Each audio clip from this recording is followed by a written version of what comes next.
ننگے سر نہیں رہا کرتے۔ آقا کریم صلی اللہ علیہ وسلم جب گھر سے باہر تشریف لایا کرتے تو آقا کریم صلی اللہ علیہ وسلم امامے پر ہوا کرتے، تو امامہ سر پر ہونا یا امامہ نہ ہو تو ٹوپی ہونا، اور خاص طور پر آدمی جب مسجد میں نماز پڑھ رہا ہے تو ننگے سر نماز نہ پڑھے کہ اس میں نماز کی عظمت کا انکار کیا جا رہا ہے۔ نماز کی اہمیت ہے۔ اللہ کے نبی علیہ السلام تو امامہ باندھتے، اور اللہ کے نبی علیہ السلام جو امامہ باندھا کرتے تھے ٹوپی پر باندھا کرتے تھے۔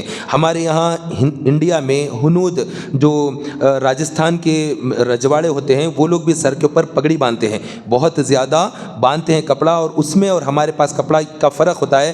ہم لوگ جو کپڑا باندھتے ہیں وہ 7 ہاتھ ہوتا ہے یا پھر 9 ہاتھ یا زیادہ سے زیادہ 11 ہاتھ ہوتا ہے، لیکن وہ لوگ 50 ہاتھ لمبا باندھتے ہیں۔ لیکن ہماری طرح اتنا چوڑا امامہ نہیں ہوتا، جو ہم لوگ امامہ باندھتے ہیں تو ہمارے پاس کا بہت چوڑا ہوتا ہے، یہ پنا ہمارا چوڑا ہوتا ہے، ان کے پاس کا پنا چوڑا نہیں ہوتا ہے، وہ بس 3 انچ کی پٹی ہوتی ہے اور وہ اس طرح سے باندھتے ہیں۔ تو ویسا نہیں باندھے، بلکہ ہمارے پاس جو طریقہ ہے وہ، اور سر پر ٹوپی ہو، ٹوپی کے اوپر سے امامہ باندھنا یہ رسول پاک صلی اللہ علیہ وسلم کی سنت ہے۔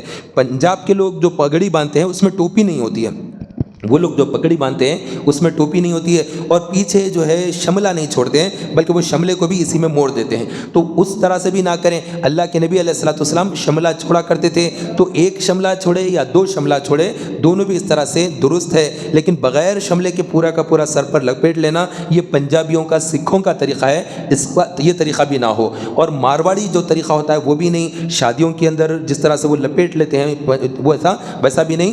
ہمارے پاس کا کپڑا 7 ہاتھ منیمم اور میکسیمم 11 ہاتھ، تو آپ 2 ہاتھ کو 1 میٹر کے حساب سے سمجھ لیں گے تو 7 ہاتھ کے آپ تقریباً 3.5 میٹر ہوتا، تو آپ 3.25 میٹر بھی اگر خرید لیں گے تو امامہ باندھنے کی سنت پر آپ کا عمل ہو جائے گا۔